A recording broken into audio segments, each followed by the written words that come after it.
Fy enw fi yw Lewis Moman, rydw i yn gweithio am Coleg y Cymoedd ac rydw i yn tiwtor iechyd a gofal ac hwylysydd y Gymraeg am iechyd a gofal ac adeiladwywaith.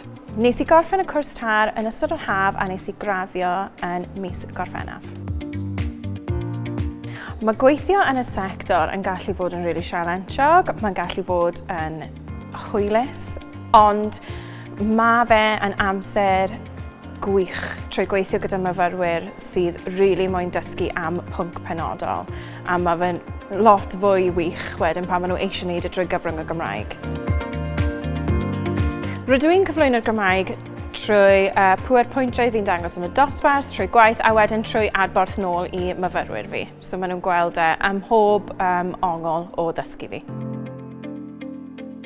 Ar y ddechrau, oedd y barn yn gallu fod yn negyddol, neu o'n i ddim yn deall pam mae'r Gymraeg wedi cael ei ychwanegu mewn i'r sector. Nawr mae lot ohonyn nhw wedi dechrau deall bod nhw angen rhyw fath o Gymraeg i gweithio yn y gweithle yn y dyfodol.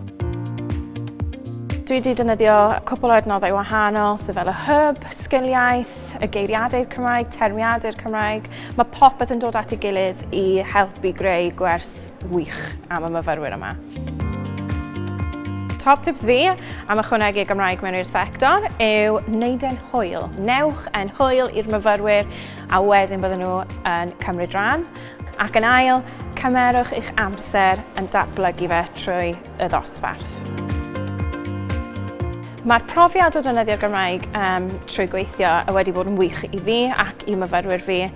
Hoff rhan fi o ddysgu'n ddwyieithog yw i weld myfyrwyr yn defnyddio eu Gymraeg nhw ac yn anelu i gael profiadau well trwy gyfrwng y Gymraeg ac jyst yn syrenu.